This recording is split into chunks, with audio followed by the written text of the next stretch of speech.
Short description for a YouTube video asterisk. In this gripping emotional roller coaster, a man's world is turned upside down when he discovers the ultimate betrayal in his marriage. Watch as secrets unravel, tensions rise, and difficult choices have to be made. This story dives deep into the dark side of love, trust, and heartbreak. A tale of raw emotions, unexpected twists, and a journey of self-discovery. Asterisk keywords asterisk betrayal, affair, emotional impact, cheating, heartbreak, marriage drama, difficult decisions, relationship advice, infidelity, confronting lies. #### Part 1. The affair. I never thought I'd be that guy. The one who finds out his wife is cheating. But here I am, standing in the middle of my kitchen, phone in hand, staring at a message that turned my world upside down. It was like everything I thought I knew had crumbled in seconds. It started with something small. A text notification, a little buzz on her phone while she was in the shower. Normally, I wouldn't even glance at it. But this time, for some reason, I did. Maybe because her phone had been glued to her hand more than usual the past few weeks, or because of the secretive smiles she flashed whenever it buzzed. She'd laugh and brush off any questions I asked with a wave of her hand. "It's just work stuff, Matt. You're being paranoid," she'd say. But this wasn't paranoia. This was proof. I looked down at her phone, and there it was, a name I didn't recognize. Jason. My heart raced as I read the preview of the message. Asterisk, last night was amazing. Can't wait for our next meeting. Asterisk. What? Meeting? I clicked the message open before I could even think. I could feel my pulse pounding in my ears as the full conversation unfolded before me. A thread of texts that painted a picture I didn't want to see. It was more than just an innocent mistake. My wife, the woman I trusted with everything, was sneaking around behind my back, meeting some guy named Jason. I felt sick, like a punch had landed right in my gut. The walls of the kitchen suddenly felt like they were closing in. This couldn't be real. Not Sarah. She'd been acting strange lately. Sure, but I never thought it was this bad. Late-night work meetings, extra trips to the gym, and her sudden obsession with her appearance. It all made sense now. All the little lies she'd told, the dismissive answers, her cold attitude. She was cheating. And the worst part? I didn't know what to do with that knowledge. I was frozen, my hand shaking as I held her phone, reading every filthy detail of her secret life. It was like she had become a stranger overnight. #### Part 2. Discovery. I stood there, gripping Sarah's phone so hard my knuckles were white. It felt like time had stopped, like my whole life was crumbling in slow motion. The texts were there, staring me in the face, undeniable proof of her betrayal. Jason, whoever the hell he was, he wasn't just some guy. He was the guy. The one she was sneaking off to meet, the one she was laughing with, sharing moments with, moments that should have been ours. I should have put the phone down. I should have walked away. But instead, I scrolled. I went deeper into the rabbit hole, reading every message, dissecting every word. Asterisk Jason. You looked incredible tonight. Asterisk. Asterisk Sarah. Not as incredible as you, babe. Asterisk. Babe? My stomach turned. I could feel anger rising in me, like a hot wave burning through my chest. Sarah wasn't just lying to me. She was living a completely separate life. And all this time, she had the nerve to look me in the eye and act like nothing was wrong. The last few weeks started playing back in my head. The cold shoulder she'd been giving me. The way she'd brush off our conversations, always distracted by something or someone else. The late-night work dinners. The sudden need to stay out until midnight on a Tuesday, and her constant, almost obsessive need to check her phone. I had asked her, "What's going on? Are you seeing someone else?" I remembered asking her one night after she came home late. She laughed, as if the idea was absurd. "Matt, seriously? You're being ridiculous. I'm just busy with work." Busy with work. Yeah, right. I couldn't believe how easily I'd swallowed her lies. Every time I'd questioned her, she had an answer. Every time I'd noticed something off, she'd find a way to make me feel like I was the crazy one, like I was being paranoid. I heard the water stop in the bathroom. She'd be coming out any minute now. My heart pounded in my chest as I frantically locked her phone and put it back exactly where I'd found it. I couldn't confront her, not yet. Not like this. I needed to figure out what the hell I was going to do. Sarah walked out, towel wrapped around her body, and smiled at me like nothing had happened. Like she wasn't hiding the dirtiest secret from me. "Hey babe," she said casually, brushing past me. She didn't even notice my silence. She was too busy checking her phone, probably waiting for another message from Jason. I felt the bile rise in my throat. "Everything okay?" she asked when she finally looked up from her screen. She had this fake, concerned look on her face, one I had seen her use 100 times when she wanted me to drop something. Couldn't. Not this time. "Yeah," I muttered, forcing the word out. But inside, I was anything but okay. Inside, everything was breaking apart, and the woman standing in front of me, pretending like everything was normal, was the cause of it all. I needed time to think, to plan, because when I confronted her, oh, it wasn't going to be pretty. #### part 3. The confrontation. The next day, I couldn't stand it any longer.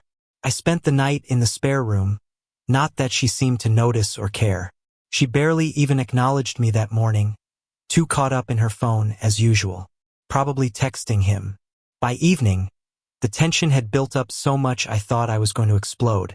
My mind was racing, filled with thoughts of what I would say, how I would confront her. The anger was bubbling right beneath the surface, ready to spill out.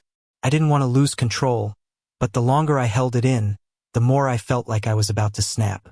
When Sarah got home from her yoga class that night, I couldn't hold it in any longer. "Who the hell is Jason?"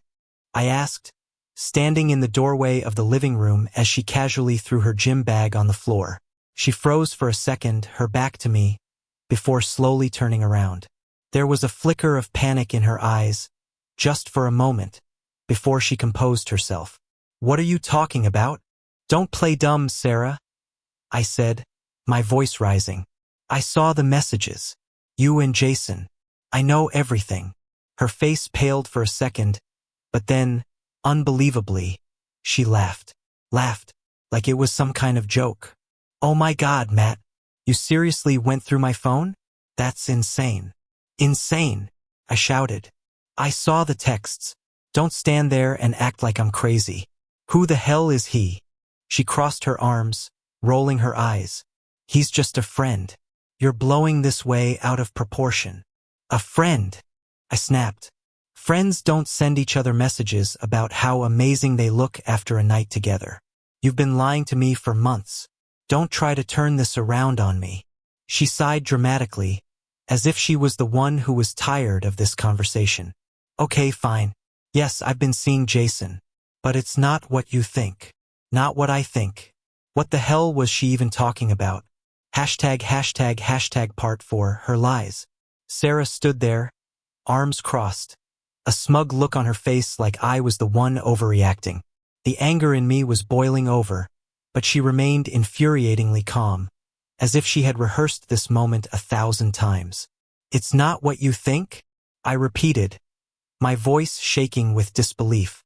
"You've been sneaking around with some guy, lying to my face for months, and you're telling me it's not what I think?" "Yes," she said, her tone annoyingly condescending. "You're acting like I'm having some kind of full-blown affair. Jason and I, we're just," she paused, as if searching for the right word, "having fun. It's nothing serious." Fun? I couldn't believe what I was hearing. "You call betraying me fun? What is wrong with you, Sarah? Do you even hear yourself?" She rolled her eyes, like I was being unreasonable. "Matt, it's not like I'm leaving you for him. He doesn't mean anything. It's just something to pass the time. You're the one being dramatic." I couldn't even speak for a moment. My mouth opened and closed, but no words came out.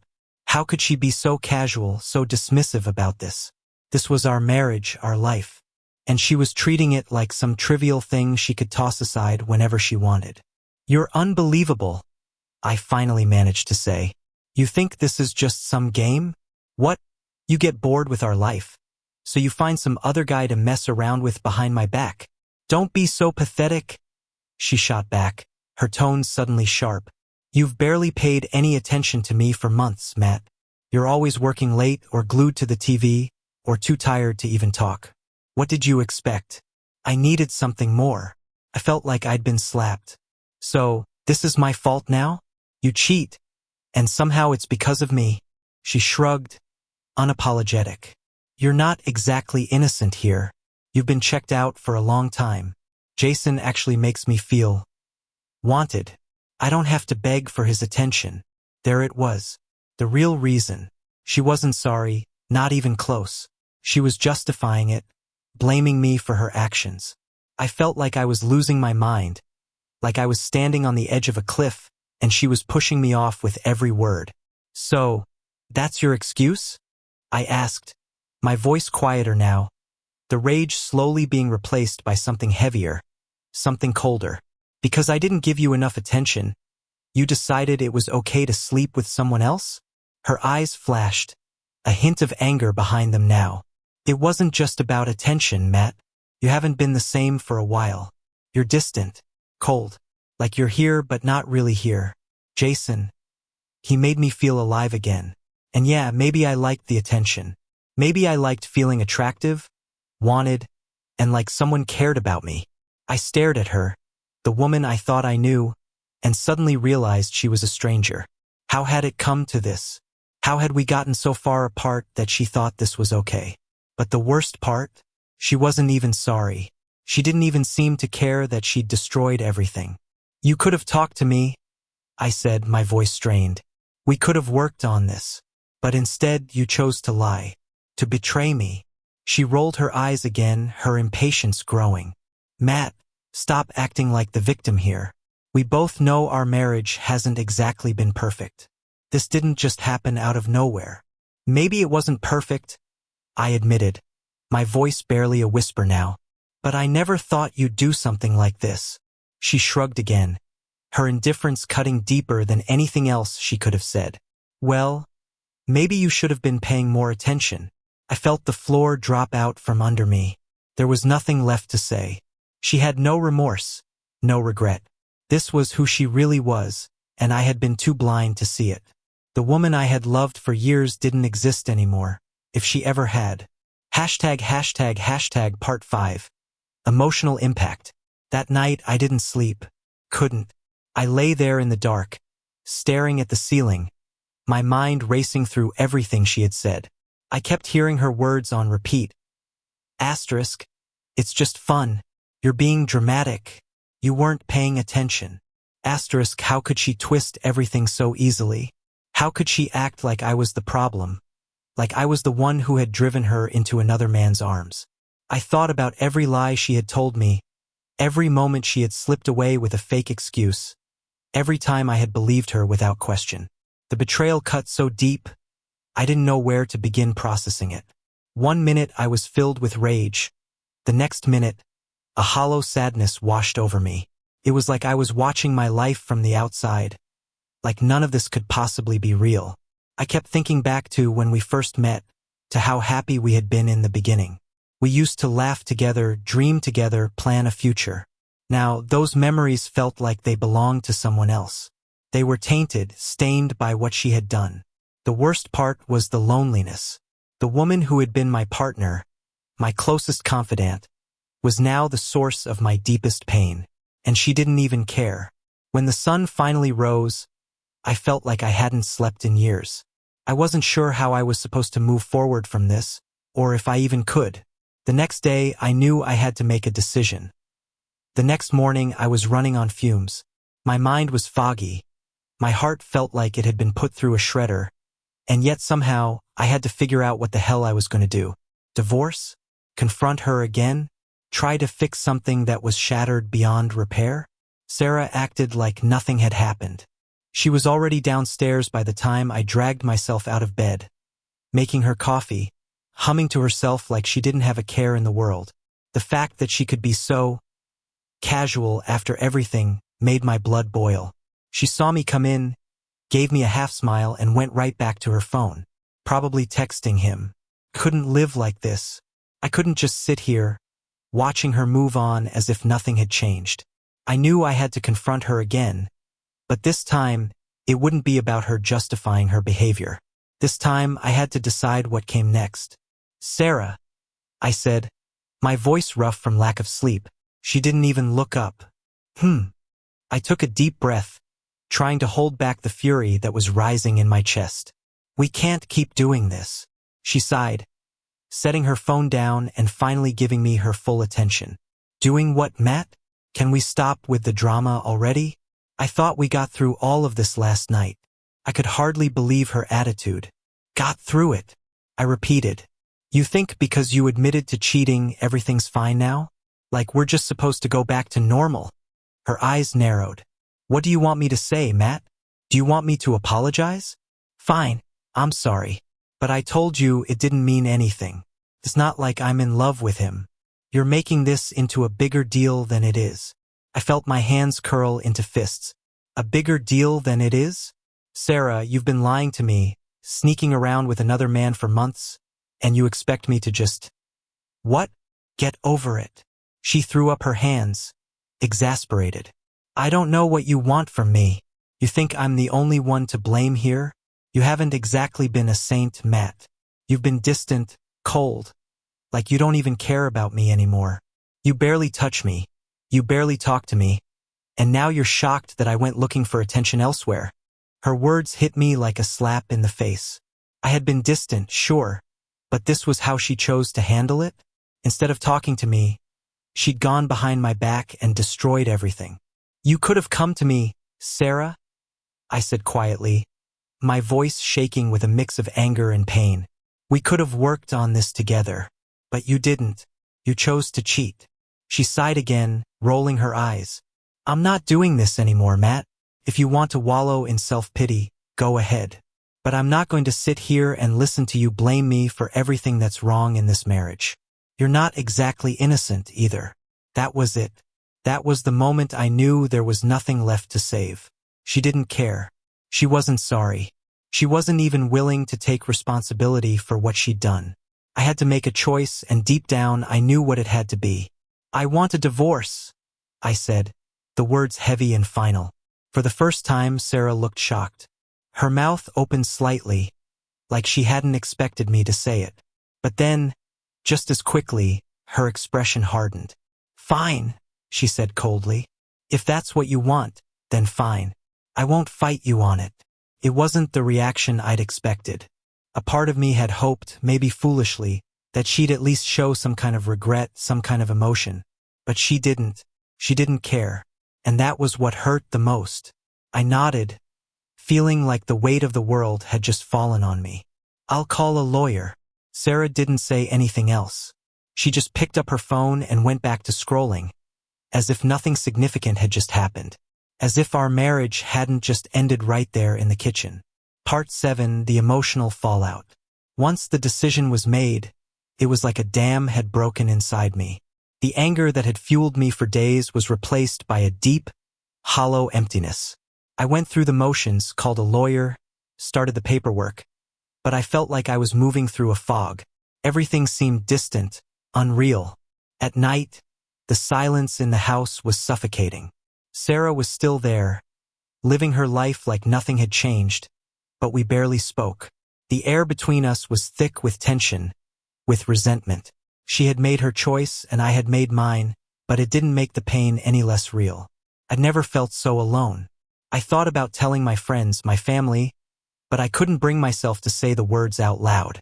I didn't want to admit that my marriage was over, that the woman I had loved for years had torn it apart without a second thought. I lay in bed most nights, staring at the ceiling, wondering how we had gotten here. Was it my fault? Had I really been so distant that she felt like she had no choice? Or was that just another lie she told herself to justify her actions? The questions spiraled in my mind, and there were no answers. The house felt like a prison, each room filled with memories that now felt tainted, dirty. Every time I looked at Sarah, I saw not the woman I had married, but the woman who had betrayed me, who had chosen someone else over me. And it cut deep. But the hardest part was realizing that she didn't care. She wasn't sorry.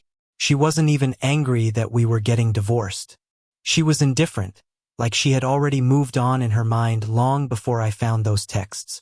I was the one stuck, drowning in the wreckage, while she floated above it all, untouched. Part 8.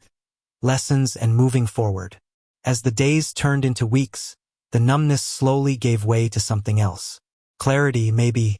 I started to see that this was more than just an affair. It was a wake-up call. Our marriage had been broken for a long time, but instead of facing it, we had both turned away from each other.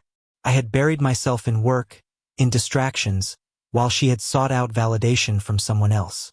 I wasn't innocent. I could see that now, but that didn't justify what she had done. The lies, the betrayal, they had broken something inside me that would take a long time to heal. Looking back, I realized that I had been holding on to the idea of our marriage, the idea of Sarah, long after the reality had shifted. I had been in love with who she used to be, not who she had become. And maybe, in some way, she had felt the same. Divorce wasn't easy. It wasn't what I wanted, but it was what needed to happen. Now, as I stand on the other side of this mess, I've learned a few things. Trust is everything. Without it, there's no foundation. And when you feel something slipping away, you have to face it head-on. Not bury your head in the sand and hope it fixes itself. If I could give advice to anyone going through something similar, it would be this: don't ignore the warning signs. Don't let the lies pile up until they crush you. And if someone doesn't respect you enough to be honest, then they don't deserve to be in your life. I'm moving forward now. It's not easy, but it's necessary. And for the first time in a long time, I'm starting to feel like I can breathe again. Sarah may have destroyed our marriage, but she didn't destroy me.